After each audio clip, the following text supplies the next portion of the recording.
নমস্কার, অ্যাস্ট্রোইজ ডোমে সবাইকে স্বাগতম। প্রিয় দর্শক, এই সপ্তাহে অর্থাৎ ৩ নভেম্বর থেকে ৯ নভেম্বর ২০২৫ পর্যন্ত সময়টা আপনার জীবনে গুরুত্বপূর্ণ পরিবর্তন ও নতুন সুযোগের বার্তা নিয়ে এসেছে। আপনার কাজের চাপ, ক্যারিয়ারে অগ্রগতি, আর্থিক স্থিতি এবং সামাজিক জীবন সবই এখন একটি ভারসাম্যপূর্ণ অবস্থায় প্রবাহিত হতে চলেছে। বন্ধু বান্ধব এবং পরিবারের সঙ্গে আনন্দময় সময় কাটানো, নতুন জ্ঞান অর্জন এবং আপনার মনোবল বৃদ্ধি সব দিকেই এই সপ্তাহ অনুকূল। তবে মানসিক ভারসাম্য বজায় রাখা, চাপ সামলানো এবং সঠিক পরিকল্পনা নেওয়া অত্যন্ত জরুরি। চলুন বিস্তারিতভাবে প্রতিটি ক্ষেত্রের বিশ্লেষণ করি, যাতে আপনি পুরো সপ্তাহটি সাফল্যের সঙ্গে কাটাতে পারেন। তো প্রথমত স্বাস্থ্য আমরা দেখে নিব। এই সপ্তাহে বৃশ্চিক রাশির জাতকদের স্বাস্থ্য নিয়ে মূল চ্যালেঞ্জ হলো মানসিক চাপ এবং কাজের ভারসাম্য। কেতু গ্রহ দশম ঘরে অবস্থান করছে, যা নির্দেশ করছে অফিস বা ব্যবসার চাপ আপনার শরীর এবং মানসিক অবস্থার উপরে সরাসরি প্রভাব ফেলতে পারে। এটি এমন পরিস্থিতি সৃষ্টি করতে পারে যেখানে আপনি দীর্ঘ সময় কাজ করার পরেও ক্লান্ত বা উদ্বেগ অনুভব করবেন। তাই মানসিক ও শারীরিক স্বাস্থ্য রক্ষার জন্য নিয়মিত বিশ্রাম নেওয়া অত্যন্ত জরুরি। অফিসের চাপের কারণে ঘুমের ঘাটতি দেখা দিতে পারে, যা দীর্ঘ মেয়াদে শারীরিক দুর্বলতা ও মনোযোগ কমিয়ে দিতে পারে। তাই দিনের নির্দিষ্ট সময়ে অন্তত 7 থেকে 8 ঘন্টা ঘুম নিশ্চিত করা জরুরি। পাশাপাশি হালকা ব্যায়াম বা ধ্যানের মাধ্যমে চাপ কমানো সম্ভব। ধ্যানের সময় আপনি নিজের মনকে নিয়ন্ত্রণ করতে সক্ষম হবেন এবং মানসিক শান্তি পাবেন। এই সপ্তাহে সামান্য উদ্বেগ দেখা দিতে পারে, বিশেষ করে গুরুত্বপূর্ণ প্রেজেন্টেশন বা ব্যবসায়িক সিদ্ধান্ত গ্রহণের সময়। তবে ইতিবাচক মনোভাব, স্বাস্থ্যকর খাদ্যাভ্যাস এবং নিয়মিত শারীরিক ব্যায়াম আপনার শারীরিক শক্তিশালী রাখবে। যোগব্যায়াম বা ছোট ছোট হালকা হাঁটা আপনার শক্তি ও একাগ্রতা বৃদ্ধি করবে। তাছাড়া যারা দীর্ঘদিন ধরে কোনো স্বাস্থ্যগত সমস্যা নিয়ে চিন্তিত, তারা এই সময় চিকিৎসকের পরামর্শ মেনে নিয়মিত পরীক্ষা ও সঠিক চিকিৎসা গ্রহণ করলে দ্রুত স্বাভাবিক অবস্থায় ফিরে আসবেন। স্বাস্থ্য এই সপ্তাহে আপনার প্রধান সম্পদ হিসেবে কাজ করবে। মানসিক এবং শারীরিক ভারসাম্য বজায় রাখলে আপনি কাজ এবং ব্যক্তিগত জীবনের প্রতিটি ক্ষেত্রে সাফল্য অর্জন করতে সক্ষম হবেন। তো অর্থ এবং ক্যারিয়ার যদি আমরা দেখি, এই সপ্তাহে বৃশ্চিক রাশির জাতকদের আর্থিক ও ক্যারিয়ার ক্ষেত্রে চমৎকার সম্ভাবনা তৈরি হচ্ছে। শনি গ্রহ পঞ্চম ঘরে অবস্থান করছে, যা নির্দেশ করছে যে আর্থিক সিদ্ধান্ত গ্রহণে ইতিবাচক পরিবর্তন আসবে। পুরনো ক্ষতি পুনরুদ্ধার হবে এবং কিছু ক্ষেত্রে আয় বৃদ্ধি পাবে। বিশেষত যারা ব্যবসা বা স্বাধীন প্রকল্পে যুক্ত, তারা এই সময় প্রচেষ্টার ফসল সহজে পাবেন। অফিসে কাজ করা কর্মীদের জন্য সময়টি অত্যন্ত অনুকূল। সহকর্মীদের সঙ্গে সমন্বয় বজায় রেখে কাজ করলে প্রশংসা ও স্বীকৃতি মিলবে। নতুন দায়িত্ব নেওয়ার মাধ্যমে আপনার নেতৃত্বের ক্ষমতা প্রদর্শিত হবে। এই সপ্তাহে ভাগ্যের আপনার পাশে থাকবে, তাই কম পরিশ্রমে ভালো ফলাফল পাওয়া সম্ভব। তবে আর্থিক ক্ষেত্রে সংযমী থাকা জরুরি। বড় বিনিয়োগ বা ব্যয় করার আগে পরিকল্পনা করুন এবং প্রয়োজনীয় পরামর্শ নিন। এছাড়া পুরনো ঋণ বা বকেয়া থাকলে তা সময় মতো পরিশোধ করুন। নতুন আয়ের উৎস খুঁজে পাওয়া সম্ভব।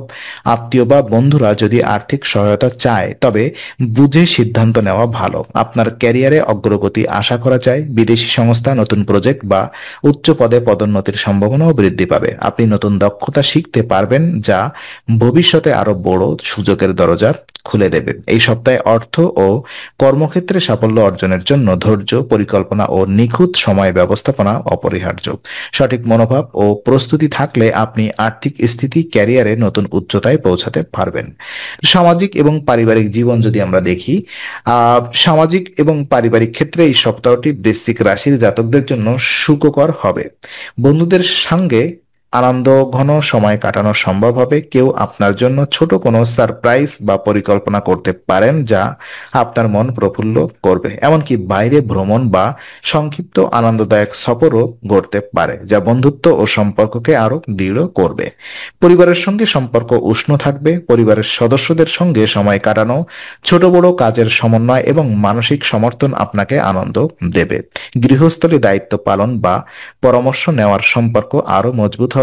এই সময় ইতিবাচক মনোভাব চারপাশে ছড়িয়ে দিন। এতে অন্যদের সঙ্গে সম্পর্ক উন্নত হবে এবং পরিবার ও বন্ধু বান্ধবের মধ্যে শান্তিপূর্ণ পরিবেশ বজায় থাকবে। তবে অতিরিক্ত ব্যস্ততা বা অফিসের চাপের কারণে পরিবারের প্রতি সময় কম দিলে কিছু ভুল বোঝাবুঝি হতে পারে। তাই সচেতন থাকুন। সামাজিক ও পারিবারিক দিক থেকে এই সপ্তাহটি সাফল্য এবং আনন্দ নিয়ে আসবে। আপনার ব্যক্তিত্ব ও আচরণ ইতিবাচক থাকলে সম্পর্ক আরো মজবুত হবে।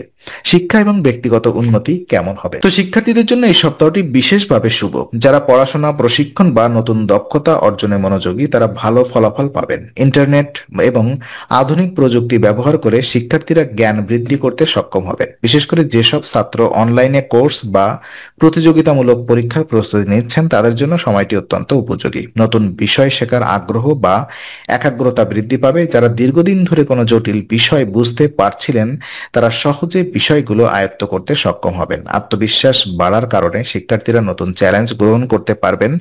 আর পেশাগত ও ব্যক্তিগত জীবনে জ্ঞান বৃদ্ধি ও দক্ষতা উন্নয়নের জন্য সময়টি অনুকূল। সৃজনশীল কাজ বা গবেষণা করার জন্য মানসিক শক্তি বৃদ্ধি পাবে। একাগ্রতা ও ধৈর্য নিয়ে কাজ করলে বড় অর্জন সম্ভব। শিক্ষা ও ব্যক্তিগত উন্নতির জন্য সপ্তাহটি অত্যন্ত উপকারী। নতুন দক্ষতা, জ্ঞান এবং একাগ্রতা আপনার ভবিষ্যতের সাফল্যের জন্য ভিত্তি স্থাপন করবে। তো শুভ কিছু উপায় অর্থাৎ রেমেডি আমি আপনাদেরকে দিতে চাই। এই সপ্তাহে শুভ ফল নিশ্চিত করতে প্রতিদিন হনুমান চল্লিশা পাঠ করা অত্যন্ত ফলপ্রসূ হবে। এটি মানসিক শক্তি ও ধৈর্য বৃদ্ধি করবে এবং স্বাস্থ্য, আর্থিক এবং সামাজিক দিক থেকে সমৃদ্ধি আনবে। বিশেষভাবে মঙ্গলবার হনুমানজির আরাধনা করলে ফল আরো দ্রুত দেখা যাবে। লাল রঙের পোশাক পরা বা লাল ফুলের ব্যবহার শুভ। এছাড়া প্রতিদিন প্রার্থনা ও ধ্যানের মাধ্যমে মানসিক শান্তি বজায় রাখা গুরুত্বপূর্ণ। তো আজকের আলোচনা আমরা এখানেই ইতি করছি। আমরা আশা করি এটি আপনার মনে নতুন কিছু আলোর সঞ্চার করেছে। যদি ভিডিওটি আপনার ভালো লেগে থাকে তবে লাইক দিতে ভুলবেন না। আপনার মতামত জানাতে কমেন্ট করুন এবং প্রিয়জনদের সঙ্গে শেয়ার করে তাদের জীবনেও আলোর বার্তা পৌঁছে দিন। আর অবশ্যই আমাদের চ্যানেলটি সাবস্ক্রাইব করুন, কারণ এখানে আমরা প্রতি মুহূর্তে নতুন আলো ও জ্ঞানের কথা নিয়ে আসি। আবার দেখা হবে, ততক্ষণ ভালো থাকুন, শান্তিতে থাকুন। নমস্কার।